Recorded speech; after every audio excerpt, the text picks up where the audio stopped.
نحمده ونصلي على رسوله الكريم اما بعد فاعوذ بالله من الشیطان الرجیم بسم اللہ الرحمن الرحیم رب اشرح لي صدری ويسر لي امری واحلل عقدۃ من لسانی یفقهوا قولی۔ آیت نمبر 67 سورۃ المائدہ۔ نبی اکرم صلی اللہ علیہ وسلم کو خطاب فرمایا گیا، یا ایھا الرسول بلغ ما انزل الیک من ربک وان لم تفعل فما بلغت رسالته واللہ یعصمک من الناس ان اللہ لا یہدی القوم الکافرین۔ اے رسول صلی اللہ علیہ وسلم، جو کچھ آپ کے رب کی طرف سے آپ پر نازل کیا گیا ہے وہ لوگوں تک پہنچا دیجئے۔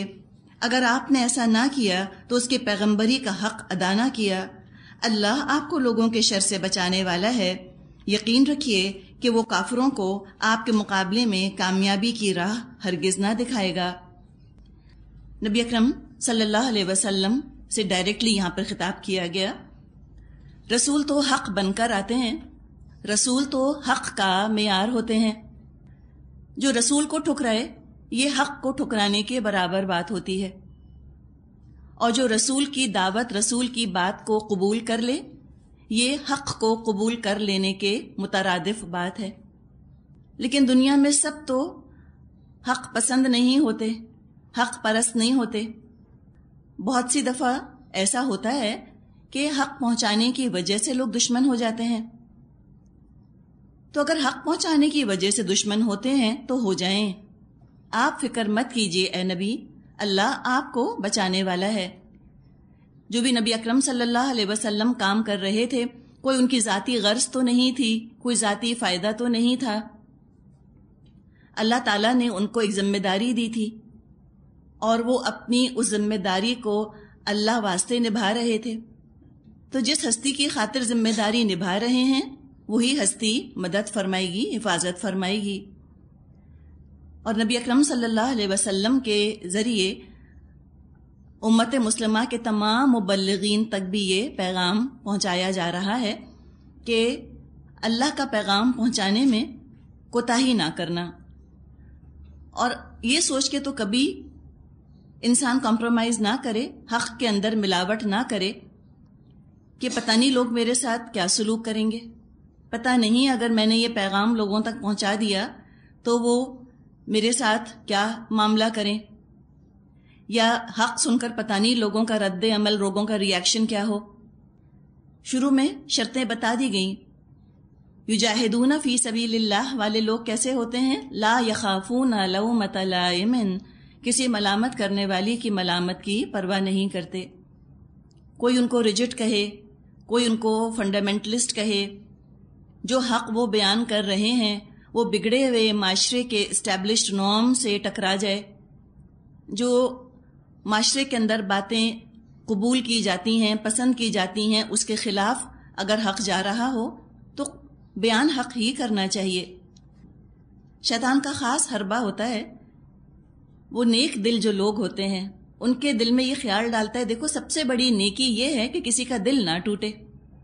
ہم سمجھتے ہیں کہ سب سے بڑی نیکی یہی ہوگی کہ ہم سب کو راضی کر لیں۔ یہ دراصل جو ہدف بنایا گیا کہ سب کو راضی کر لینا، یہ اس ہدف سے ٹکراتا ہے جو حق پہنچانے والا ہدف بنایا ہے زندگی کا۔ حق پہنچانے میں ہوگا یہ کہ ہر انسان کو اس کا حق تو مل جائے گا انشاءاللہ، لیکن ضروری نہیں ہے کہ جن جن کو حق مل جائے وہ راضی بھی ہو جائیں۔ تو رضا اللہ کی چاہو، حق پہنچاتے رہو، اور مس پلیسڈ ہمدردی کا جذبہ مت رکھو۔ ہمدردی کا، سمپتھی کا جو یہ ایموشن ہے اس کو غلط جگہ پہ مت رکھو۔ دنیاوی طور پہ ایسی ہمدردی مت کرو کہ ان کو حق ملاوٹ والا پہنچاؤ، یہ مت کرو۔ یہ دنیا کی ہمدردی رہنے دو، آخرت کے لحاظ سے ان کے ہمدرد بنو۔ نبی اکرم صلی اللہ علیہ وسلم نے پورے کا پورا پیغام لوگوں تک پہنچا دیا، اور حجۃ الوداع کے موقع پر آپ نے گواہی بھی لوگوں سے لے لی۔ آپ نے ان سے پوچھ لیا، اہل بلغتو، کیا میں نے پہنچا دیا؟ لوگوں نے جواب دیا، قد بلغت وادیت ونصحت، تحقیق آپ نے پہنچانے کا حق ادا کر دیا اور آپ نے امانت کا حق ادا کر دیا اور آپ نے نصیحت کا حق ادا کر دیا. اور یہاں پر آپ دیکھیے بات سننے میں سختی ہے. وَإِن لَّمْ تَفْعَلْ فَمَا بَلَّغْتَ رِسَالَتَهُ، اگر آپ نے اللہ کا پورا پیغام، مکمل پیغام نہیں پہنچایا تو آپ نے تو پیغام پہنچانے کا حق نہ ادا کیا. خطاب تو نبی اکرم صلی اللہ علیہ وسلم سے ہے، لیکن عتاب ان لوگوں پر ہے جو حق میں کمپرومائز کر لیتے ہیں. ورنہ نبی اکرم صلی اللہ علیہ وسلم سے تو نعوذ باللہ کوئی ایسا خدشہ خطرہ نہیں تھا کہ وہ حق پورا نہیں پہنچائیں گے. تو خطاب تو اللہ کے رسول سے ہے، لیکن عتاب ان کے اوپر نہیں ہے، ناراضگی ان کے اوپر نہیں ہے، یہ دھمکی ان کے لیے نہیں ہے، آنے والوں کے لیے ہے جو بعد میں کار رسالت انجام دینے کا بیڑا اٹھائیں. اور سب کے لیے اللہ تعالیٰ کی حفاظت، اللہ کے پروٹیکشن کا اعلان ہے. اللہ بچانے والا ہے لوگوں کے شر سے. اور اگر کوئی بات نہیں مانتا تو پیغام پہنچانے والے کا قصور نہیں. جس کو ہدایت چاہیے وہ قبول کر لے گا، اور جو کفر پر آمادہ ہو گیا، جس کو ہدایت چاہیے ہی نہیں، اس کو ہدایت نہیں مل سکتی. آیت 68 قل یا اہل الکتاب لستم علی شیء حتی تقیموا التوراۃ والانجیل وما انزل الیکم من ربکم. کہہ دیجئے اے اہل کتاب، تم ہرگز کسی اصل پر نہیں ہو جب تک تورات اور انجیل اور ان دوسری کتابوں کو قائم نہ کرو جو تمہارے رب کی طرف سے نازل کی گئی ہیں. اہل کتاب سے خطاب کر کے کہہ دیا گیا کہ لستم علی شیء، تمہاری کوئی حقیقت نہیں، تمہاری کوئی حیثیت نہیں، تمہاری کوئی پوزیشن نہیں ہے اللہ کی نظر میں. تم یہ مت سمجھنا کہ چونکہ لیبل تم پر اہل کتاب کا لگا ہوا ہے، چونکہ تم تورات والے ہو تو تم اللہ کے ہاں نجات پا جاؤ گے.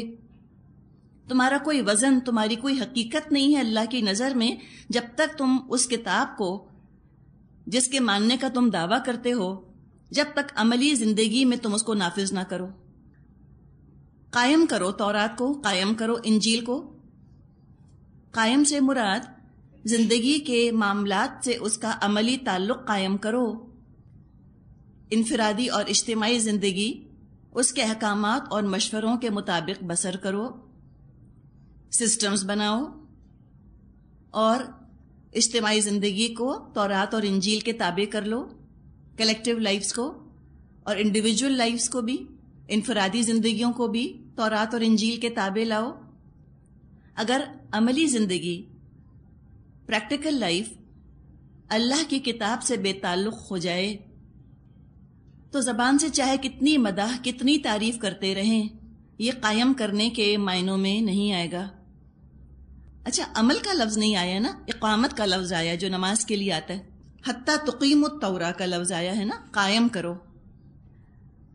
اقامت کا لفظ جو ہے اس کے صحیح معنی اس وقت ادا ہوں گے جب یہ حکومت کی طرف سے نافذ ہو، قائم ہو. تو یہاں پر دعوت دی جا رہی ہے کہ سیاست ہو یا معاشرت ہو یا معیشت ہو، عبادت ہو، تمہاری گفتگو ہو، تمہارے معاملات ہوں، سب اللہ کے دیے ہوئے احکامات کے تابع آ جانے چاہیے. جو بات یہاں اہل کتاب سے کہی گئی، ہم اپنے آپ کو رکھ لیں یہاں پر، یا اہل الکتاب کے بجائے ہم یوں کہہ لیں کہ یا اہل القرآن لستم علی شیء، اے اہل قرآن، کوئی تمہاری حیثیت نہیں ہے اللہ کی نظر میں، حتی تقیم القرآن، یہاں تک کہ تم قرآن قائم کرو. آج ہم دیکھتے ہیں کہ قرآن میں اور مسلمانوں میں تعلق قائم نہیں ہے، ڈسکنیکشن ہو گیا ہے. مسلمانوں نے اپنے ذہنوں کو 2 حصوں میں تقسیم کر لیا ہے، 2 حصوں میں ڈیوائیڈ کر لیا ہے. 2 پیرلل سرکلز ہیں جو کہ بیک وقت موجود رہتے ہیں، ملتے نہیں. ذہن کے ایک حصے میں عقائد کی پوٹلی رکھ لی ہے، آئیڈیالوجی کو رکھ لیا ہے، عقیدے کو رکھ لیا ہے، اور دوسرے میں عملی زندگی ہے. اور دونوں کا ایک دوسرے کے ساتھ کوئی انٹریکشن نہیں. قرآن قائم ہی نہیں، پڑھا جاتا ہے، قائم نہیں ہے. تو قرآن کا مقصد یہ نہیں تھا کہ تم خالی اس کے الفاظ پڑھ لو حصول ثواب اور ایصال ثواب کے لیے. قرآن کا تو حق ادا اس وقت ہوگا، قرآن جیسی نعمت کا تو حق اس وقت ادا ہوگا جب اس کو پورے شان و شوکت کے ساتھ، پورے زور کے ساتھ، قوت طاقت کے ساتھ نافذ کیا جائے، لوگوں کے دل مائل ہوں قبول کرنے کے لیے اور حکومت مائل ہو نافذ کرنے کے لیے، تب کہیں اہل قرآن ہونے کا ہم حق ادا کر سکتے ہیں، یا ایھا الذین آمنو کا ہم حق ادا کر سکتے ہیں۔ قرآن کا اثر ہونا چاہیے انسان کی نفسیات پر، جذبات پر، اس کی عقل پر اور طریقہ زندگی پر۔ Quran must impact intelligence and way of life. آپ دیکھیں کس طرح ہمارا رابطہ جو ہے وہ منقطع ہے قرآن سے، حالانکہ ہو سکتا ہے کہ ہمیں یہ سن کر حیرت ہو کہ نہیں، ہم تو قرآن سے تعلق قائم رکھتے ہیں۔ آپ دیکھ لیجئے، ہر شادی سے پہلے درس یا میلاد ہوتا ہے، ہر موت کے بعد درس ہوتا ہے یا قرآن پڑھا جاتا ہے۔ تو پڑھنے کی تو بات اپنی جگہ، یہ بتائیں کہ جو شادی سے پہلے درس کرواتے ہیں یا میلاد کرواتے ہیں، اور میلاد کیا ہے؟ ان کا خیال ہے کہ ہم نبی اکرم صلی اللہ علیہ وسلم کی تکریم اور ان کی تعظیم کر رہے ہیں۔ چلیے ٹھیک ہے، ان کی بات کو اس وقت اگر ہم قبول کر لیں کہ اللہ کے رسول کی محبت میں انہوں نے چلیے میلاد کروایا اور اللہ کی محبت میں قرآن خوانی کروائی۔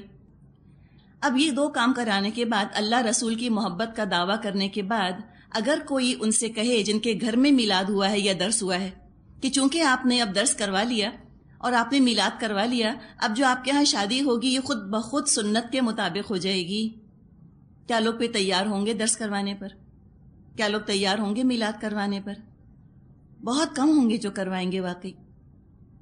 اور اگر درس کروانا ہے اور کس کا ارادہ ہے کہ ہم سنت کے مطابق اپنے گھر میں یہ شادی بیاہ کا معاملہ کرنا چاہتے ہیں، وہ مہندی سے ایک دن پہلے یا مہندی کے ساتھ درس نہیں کروائے گا، وہ تو پہلے کروائے گا، 2-3-4 مہینے پہلے، تاکہ لوگوں کو سنوائے، تاکہ لوگوں کے ذہن کو تیار کرے کہ دیکھو ہمارا یہ ارادہ ہے، یہ کرنے کا کام ہوتا ہے۔ تو بات یہی ہے کہ کوئی تمہاری حیثیت نہیں، اگر تم عمل نہیں کرتے، تم یہ مت سمجھنا کہ خالی محبت کے دعوے کر کے نجات مل جائے گی، یا کسی کتاب سے تعلق جوڑ کر لپ سروس کر کے تمہیں نجات مل جائے گی، نہیں، عمل سے ثبوت دو۔ تو جو اہل کتاب کو کہا گیا یہاں پر، وہی چیز آج سمجھیے مسلمانوں کے لیے بھی نافذ ہوتی ہے، وہی مسلمانوں کے لیے بھی قابل عمل ہے کہ ہم بھی قرآن کو نافذ کریں۔ مسلمانوں سے بھی یہی تقاضا ہے کہ تم یہ کام کرو۔ وَلَا يَزِيدَنَّ كَثِيرًا مِّنْهُمْ مَا أُنزِلَ إِلَيْكَ مِن رَّبِّكَ طُغْيَانًا وَكُفْرًا فَلَا تَأْسَ عَلَى الْقَوْمِ الْكَافِرِينَ۔ یہ فرمان جو آپ پر نازل کیا ہے، ان میں سے اکثر کی سرکشی اور انکار کو اور زیادہ بڑھا دے گا، ان میں سے اکثر کی سرکشی اور انکار کو ضرور زیادہ بڑھا دے گا، مگر انکار کرنے والوں کے حال پر کچھ افسوس مت کیجیے۔ انہوں نے فیصلہ یہ کر لیا ہے کہ ہمیں عمل نہیں کرنا، لیکن آپ پیغام پہنچاتے جائیے، ایسا نہ ہو کہ آپ کو غم مایوسی میں ڈال دے۔ بعض دفعہ جب غم بہت زیادہ بڑھ جاتا ہے، کسی کے حال پر افسوس بہت زیادہ بڑھ جاتا ہے، تو مایوسی بھی آنے لگتی ہے کہ چھوڑو اب کون بتائے ان کو، یہ تو سننے پر راضی نہیں، تو یہ نہ ہو۔ فرمایا آیت 69، ان الذین آمنوا والذین ہادوا والصابئون والنصارى من آمن باللہ والیوم الآخر وعمل صالحا فلا خوف علیہم ولا هم یحزنون۔ بے شک جو ایمان لائے اور جو یہودی ہوئے یا صابی ہوئے یا عیسائی، جو بھی اللہ اور روز آخر پر ایمان لائے گا اور نیک عمل کرے گا، بے شک اس کے لیے نہ خوف کا مقام ہے نہ رنج کا۔ اسی سے ملتی جلتی آیت ہم سورہ بقرہ میں پڑھ چکے ہیں، آیت نمبر 62 یہی مضمون وہاں آیا تھا اور بہت تفصیل کے ساتھ ہم نے وہاں بات کی تھی۔ بات یہاں پر یہ کہی جا رہی ہے کہ کوئی شخص پہلے کچھ بھی تھا، عیسائی تھا، یہودی تھا، کچھ بھی تھا، اگر وہ ایمان لے آیا، سچے دل سے ایمان لے آیا، عمل کی نیت سے اگر وہ ایمان لے آیا، تو پچھلے گناہ اس کے معاف ہو جائیں گے۔ کچھ مذاہب دنیا میں ایسے ہیں جن میں کنورژن ہے ہی نہیں، آپ تبلیغ نہیں کر سکتے ان مذاہب کی۔ جیسے پارسی مذہب ہے، پارسی مذہب کی تبلیغ نہیں ہوتی، پیدائشی جو پارسی ہے بس وہی پارسی ہے، کوئی بن نہیں سکتا۔ اسلام کا معاملہ یہ نہیں ہے، کوئی پہلے کچھ بھی تھا، اسلام اپنے دروازے کھلے رکھتا ہے، جو چاہے آئے، دین کو قبول کرے، کسی خاص گروہ کے ساتھ یہ مخصوص نہیں ہے۔ تو یہاں پر دراصل ایمان کے اجزاء بیان کرنا مقصد نہیں، یہ کہنا یہاں مقصد نہیں ہے کہ جو اللہ کو مانتا ہے، یوم آخر کو مانتا ہے، بس اس کی نجات ہو جائے گی. یہ تفصیل طلب مضمون ہے، ہم تفصیل سے اس پر بات بھی کر چکے. اگر صرف اللہ کو ماننا اور یوم آخر کو ماننا نجات کے لیے کافی ہوتا تو شیطان کا کیا قصور تھا؟ اس نے تو دونوں کو مانا. تو اس آیت کو بعض دفعہ آؤٹ آف کانٹیکسٹ کوٹ کر کے یہ ثابت کرنے کی کوشش کی جاتی ہے کہ نبی اکرم صلی اللہ علیہ وسلم پر یا قرآن پر ایمان لانا قطعی ضروری نہیں، بس اللہ کو مانو اور آخرت کو مانو بس کافی ہے. یہ بات درست نہیں. آگے فرمایا آیت نمبر 70 لقد اخذنا میثاق بنی اسرائیل وارسلنا الیہم رسلا کلما جاءہم رسول بما لا تہوی انفسہم فریقا کذبوا وفریقا یقتلون. ہم نے بنی اسرائیل سے پختہ عہد لیا اور ان کی طرف بہت سے رسول بھیجے، مگر جب کبھی ان کے پاس کوئی رسول ان کی خواہشات نفس کے خلاف کوئی چیز لے کر آیا تو کسی کو انہوں نے جھٹلایا اور کسی کو قتل کر دیا. یہ ان کا حال تھا. اس قدر خواہشات کی پوجا کرنے لگ گئے تھے کہ کوئی حق سننے پر راضی نہ ہوتے تھے جو ان کی خواہشات پر پابندی لگائے. یہ خواہشات کی پیروی شروع کہاں سے ہوئی تھی؟ یاد ہے آپ کو کچھ سورہ بقرہ میں جو ہم نے پڑھا تھا؟ کیا مانگا تھا انہوں نے کہا تھا لہسن چاہیے، پیاز چاہیے. چھوٹی چھوٹی خواہشات سے بات شروع ہوئی تھی اور یہ بیماری بڑھتے بڑھتے یہاں تک پہنچی کہ انہوں نے انبیاء کو قتل کرنا شروع کر دیا. یہ ان کا حال ہو گیا. جس کو قتل کر سکتے تھے اسے قتل کر دیا، اور جو قتل نہ ہو سکا، جس کو یہ قتل نہ کر سکے، اس کو جھٹلا دیا. خواہشات کے راستے میں ہرگز ان کو ہدایت کی روک پسند نہ آئی. اسی وقت تک انہوں نے ہدایت کو اور انبیاء کی تعلیمات کو قبول کیا جب تک ان کی خواہشات پر پابندی نہ لگے. اور جہاں خواہشات پر پابندی لگی یہ بپھر اٹھے، ناراض ہو گئے، دین چھوڑ دیا، رسولوں کے دشمن ہو گئے. یہ سارے کام کرتے رہے، لیکن فریم آف مائنڈ کیا رہا، سوچ کیا رہی ان کی؟ فرمایا آیت 71 وَحَسِبُوا أَلَّا تَكُونَ فِتْنَةٌ فَعَمُوا وَصَمُّوا. اور اپنے نزدیک یہ سمجھے کوئی فتنہ رونما نہ ہوگا، اس لیے اندھے اور بہرے بن گئے. یعنی جب انہوں نے انبیاء کو قتل کیا، ذکر آتا ہے ان کی اپنی ہی تاریخ میں یرمیہ نبی کو انہوں نے قتل کیا. زکریا علیہ السلام ان کو ہیکل سلیمانی کے اندر قتل کیا، ٹیمپل کے اندر ان کو قتل کیا. میکایا نبی کا بھی نام آتا ہے ان کی تاریخ میں، انہیں قتل کر دیا. اتنے انہوں نے بڑے بڑے جرائم کرے، لیکن حال یہ تھا کہ ان کو احساس نہ ہوا کہ ہم کیا کر رہے ہیں. اللہ تعالیٰ نے چونکہ درگزر سے کام لیا، اللہ کے درگزر کو یہ سمجھے کہ ہم جو کر رہے ہیں ٹھیک کر رہے ہیں. اللہ نے ان کی رسی دراز کی، اللہ نے ان کو مہلت دی کہ یہ اپنے گناہوں پر توبہ کر لیں. اللہ کی دی ہوئی مہلت کو بجائے کہ اپنے لیے بہتری کا سبب بناتے، توبہ استغفار کرتے، اللہ کی دی ہوئی مہلت کو یہ سمجھے کہ شاید اللہ ہم سے راضی ہے، جو ہم نے کیا ٹھیک کیا، اور جم گئے اپنے گناہوں پر، اپنی برائیوں پر. ثم تاب اللہ علیہم، پھر اللہ نے انہیں معاف کیا. ثم عموا وصموا کثیر منہم واللہ بصیر بما یعملون. کسی کو انہوں نے جھٹلایا، کسی کو انہوں نے قتل کیا، اور اپنے نزدیک یہ سمجھے کہ کوئی فتنہ رونما نہ ہوگا، اس لیے اندھے اور بہرے بن گئے. پھر اللہ نے انہیں معاف کیا تو ان میں سے اکثر لوگ اور زیادہ اندھے اور بہرے بنتے چلے گئے.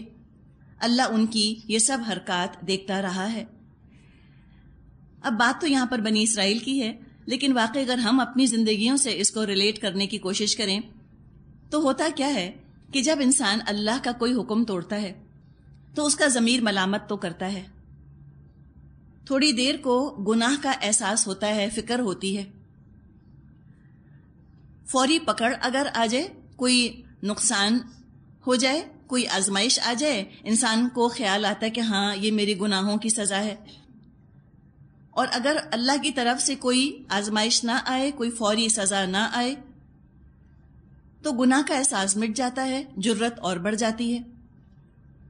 تو اللہ کی مہربانی سے ایسا غلط فائدہ وہ اٹھاتے ہیں کہ جو بالکل ہی گمراہ ہو چکے ہوں، جن کا اللہ تعالیٰ سے کوئی محبت کا کوئی دلی تعلق نہ بچا ہو، وہی ایسے ہوتے ہیں جو اللہ کی طرف لوٹتے ہی نہیں، پلٹتے ہی نہیں۔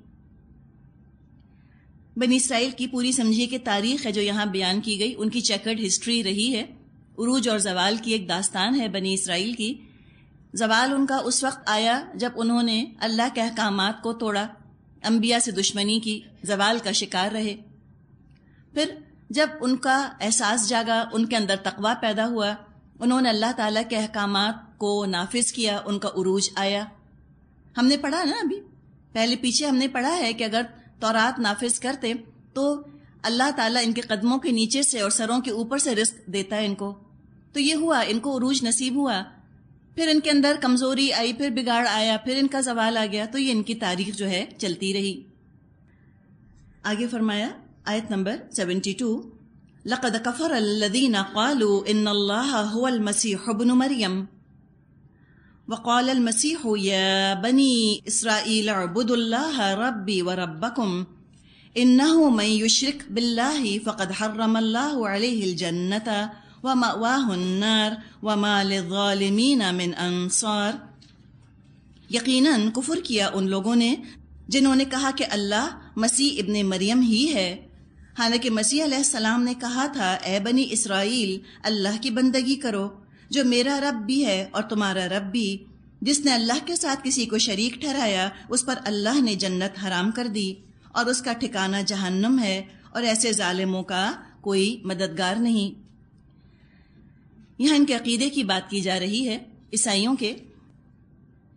اب جہاں آپ دیکھیں گی کہ جب بنی اسرائیل سے بات کی جائے گی عیسیٰ علیہ السلام کے بارے میں، تو عیسیٰ علیہ السلام کا درجہ بلند کیا جائے گا، روح من کہا جائے گا، کلمۃ من کہا جائے گا ان کو۔ کیوں؟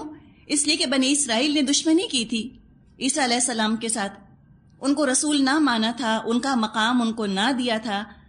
تو جب انکار کرنے والوں سے، رسول کا کفر کرنے والوں سے بات کی جاتی ہے تو رسول کا درجہ بلند کیا جاتا ہے اس درجے سے جس پر کہ انہوں نے رسول کو رکھا تھا۔ چونکہ رسول کو انہوں نے اپنے مقام سے گرایا تھا تو ان سے بات کرتے ہوئے رسول کا درجہ بلند کیا جاتا ہے، رسول کو ان کے صحیح مقام پر لایا جاتا ہے۔ تو جب بنی اسرائیل سے بات ہوگی تو نہایت عیسیٰ علیہ السلام کی عظمت بیان کی جائے گی، کلمۃ من، روح من، ان کے فضائل بیان کیے جائیں گے، ان کے خصائص بیان کیے جائیں گے، ان کے معجزوں کا ذکر کیا جائے گا۔ دوسری طرف جب عیسائیوں سے بات کی جائے گی، عیسائیوں نے کیا کام کیا؟ جو رسول کا مقام تھا اس سے بہت زیادہ بلند کر دیا ان کو، رسول کو اٹھا کر اللہ کے مقام تک لے گئے۔ تو جب عیسائیوں سے بات کی جاتی ہے تو عیسیٰ علیہ السلام کا انسان ہونا یہ بیان کیا جاتا ہے، اور جو انہوں نے غیر حقیقی مقام اپنے رسول کو دے دیا تھا محبت میں غلوف، عظمت میں غلوف کرنے کی وجہ سے، تو جس مقام پر انہوں نے رسول کو رکھا ہوتا تھا اس مقام سے نیچے لایا جاتا ہے رسول کو، ان کے صحیح مقام پر۔ عیسائیوں کے اندر مختلف عقائد پائے جاتے ہیں۔ ایک گروہ ان کا کہتا ہے کہ عیسیٰ علیہ السلام ہی خدا ہیں، گاڈ ری انکارنیٹ۔ ایک ان کا گروہ ہے جو کہتا ہے کہ عیسیٰ علیہ السلام خدا تو نہیں ہیں لیکن خدا کے بیٹے ہیں، سن آف گاڈ۔ ان کے ہاں جو ٹرینٹی کا عقیدہ پایا جاتا ہے اس میں ایک تو ہے God the father, God the son, God the holy ghost, ایک یہ ہے ٹرینٹی۔ ایک اور ان کے ہاں جو ٹرینٹی کا تصور ہے اس میں مریم علیہ السلام کو یہ مدر آف گاڈ کہتے ہیں، نعوذ باللہ، کہ اللہ کی ماں ہیں۔ تو مختلف جو ان کے عقائد ہیں اور مختلف عقائد میں جو مختلف گمراہیاں پائی جاتی ہیں ان کا ذکر یہاں پر آ رہا ہے کہ یقیناً کفر کیا ان لوگوں نے جنہوں نے کہا کہ اللہ هو المسیح ابن مریم، اللہ ہی تو مسیح ابن مریم ہے۔ اور مسیح علیہ السلام کا قول بتا دیا گیا کہ انہوں نے تو کہا تھا بنی اسرائیل سے کہ اللہ میرا رب ہے، اللہ تمہارا بھی رب ہے۔ اگر محبت میں غلوف کر کے اور اس طرح اپنے رسول کو اللہ کا شریک بنائیں گے تو یہ تو اتنا بڑا جرم ہے کہ جس کا انجام سوائے آگ کے داخلے کے اور کچھ بھی نہیں۔ شرک شروع ہی محبت میں غلوف کی وجہ سے ہوتا ہے۔ یاد رکھیں شرک کبھی بھی دشمنی یا عداوت یا نفرت کی وجہ سے نہیں شروع ہوتا. شرک کی ابتدا ہمیشہ تعظیم اور محبت میں غلو ہے. حد سے بڑھ جانا ہے کسی کی تعظیم میں، کسی نیک انسان کی عزت کرنے میں حد سے بڑھ جانا، یہ چیز لوگوں کو شرک کی طرف لے گئی. تو اس کا انکار کیا گیا کہ عیسیٰ علیہ السلام نعوذ باللہ اللہ نہیں ہے. اب دوسرا جو ان کا عقیدہ تھا اس کا ذکر کیا گیا. آیت 73 فرمایا لَقَدْ كَفَرَ الَّذِينَ قَالُوا إِنَّ اللَّهَ ثَالِثُ ثَلَاثَةٍ وَمَا مِنْ إِلَٰهٍ إِلَّا إِلَٰهٌ وَاحِدٌ وَإِن لَّمْ يَنْتَهُوا عَمَّا يَقُولُونَ لَيَمَسَّنَّ الَّذِينَ كَفَرُوا مِنْهُمْ عَذَابٌ أَلِيمٌ. یقیناً کفر کیا ان لوگوں نے جنہوں نے کہا کہ اللہ تین میں کا ایک ہے، حالانکہ ایک خدا کے سوا کوئی خدا نہیں ہے. اگر یہ لوگ اپنی ان باتوں سے باز نہ آئے تو ان میں سے جس نے کفر کیا ہے اس کو دردناک سزا دی جائے گی. اب یہاں ٹرینٹی کا ذکر آ گیا، تثلیث کے عقیدے کا ذکر آ گیا کہ اللہ تین میں کا تیسرا نہیں ہے، اللہ تو ایک ہی ہے، معبود تو تمہارا ایک ہی ہے. اور ساتھ ساتھ وارننگ بھی آ گئی ہے کہ اگر یہ لوگ اپنے اس قول سے باز نہ آئے تو جو لوگ کفر پر اڑے رہے ان کے لیے دردناک عذاب ہے. تو وارننگ دینے کے بعد اب امید بھی دلائی جا رہی ہے کہ اگر تم اب تک یہ کام کرتے رہے تو مایوس مت ہو، توبہ کا استغفار کا دروازہ کھلا ہے، جو چاہے اس رحمت کے دروازے سے داخل ہو جائے. اللہ کی رحمت کا دروازہ استغفار کی شکل میں کھلا ہے، استغفار کر لو، اللہ اپنے دامن رحمت میں تمہیں پناہ دے دے گا. فرمایا آیت 74 افلا یتوبون الی اللہ ویستغفرونہ واللہ غفور الرحیم. پھر کیا یہ اللہ سے توبہ نہ کریں گے؟ کتنا خوبصورت انداز ہے نا، امید دلانے والا. افلا یتوبون الی اللہ، تو کیا یہ اللہ سے توبہ نہ کریں گے؟ کیسے ترغیب دی جا رہی ہے، کیسے ان کے دل کو اپیل کی جا رہی ہے کہ آ جاؤ، کیسے بلایا جا رہا ہے جیسے کہ ایک ماں اپنے ناراض بچے کو بلاتی ہے کہ آ جاؤ. کس قدر پیار سے وہ بلاتی ہے، اتنے پیار سے اللہ تعالیٰ انوائٹ کر رہا ہے، مدعو کر رہا ہے، اپنی طرف اللہ تعالیٰ بلاتا ہے کہ آ جاؤ. کیا تم استغفار نہیں کرو گے؟ کیا یہ توبہ نہیں کریں گے؟ کیوں نہیں کریں گے؟ کیا ان کو مایوسی ہے اللہ کی رحمت سے؟ تم بالکل مایوس نہ ہو. کیا گناہوں پر اتنی شرمندگی ہے کہ اللہ سے آنکھ ملاتے وقت ان کو شرم آ رہی ہے، اللہ کا سامنا کرتے ہوئے شرم آ رہی ہے؟ کوئی بات نہیں اگر گناہ ہو گیا. پچھلے گناہوں کا احساس اللہ کی رحمت سے ہرگز مایوس نہ کرے. اللہ تو بلاتا ہے کہ آ جاؤ. کیا یہ اللہ سے توبہ نہ کریں گے؟ وَيَسْتَغْفِرُونَهُ، اور اسے معافی نہ مانگیں گے، اللہ کی طرف لوٹیں، اللہ کی طرف پلٹیں اور اللہ سے معافی مانگیں. واللہ غفور الرحیم، اللہ بہت درگزر فرمانے والا اور بار بار رحم فرمانے والا ہے. کئی دفعہ بھی قصور ہو جائے، اللہ کی رحمت سے کبھی مایوس نہ ہونا. تو ان کے غلط عقائد کی نفی کر کے اب صحیح عقیدہ جو ہے بتایا جا رہا ہے. آیت 75 مل مسیح ابن مریم الا رسول، مسیح ابن مریم کچھ نہیں تھے مگر رسول. قد خلت من قبلہ الرسل، تحقیق ان سے پہلے کئی رسول گزر چکے. ایسی ملتی جلتی آیت کہیں اور آپ نے پڑھی سورہ آل عمران میں، یاد ہے آپ کو؟ ما محمد الا رسول، ہم نے یہ آیت پڑھی تھی. تو فرمایا کہ ان سے پہلے بھی بہت سے رسول گزر چکے. وَأُمُّهُ صِدِّيقَةٌ، اور ان کی ماں صدیقہ تھیں. كَانَا يَأْكُلَانِ الطَّعَامَ، وہ دونوں کھانا کھاتے تھے. یعنی بتا دیا یہاں پر کہ جو کھانے پینے کا محتاج ہو وہ تو ہر چیز کا محتاج ہے. انظر کیف نبین لہم الآیات ثم انظر انا یؤفکون، دیکھو ہم کس طرح ان کے سامنے حقیقت کی نشانیاں واضح کرتے ہیں، پھر دیکھو یہ کدھر الٹے پھرے جا رہے ہیں. عقیدہ ان کا درست کر دیا گیا کہ دیکھو یہ دراصل صحیح بات ہے. اوپر کی آیات میں تنقید کی گئی اور تنقید کر کے چھوڑ نہیں دیا گیا، بلکہ اصلاح کا طریقہ بھی بتا دیا. مسیح علیہ السلام کا مقام بھی بیان فرما دیا، مریم علیہ السلام کا مقام بھی بیان فرما دیا.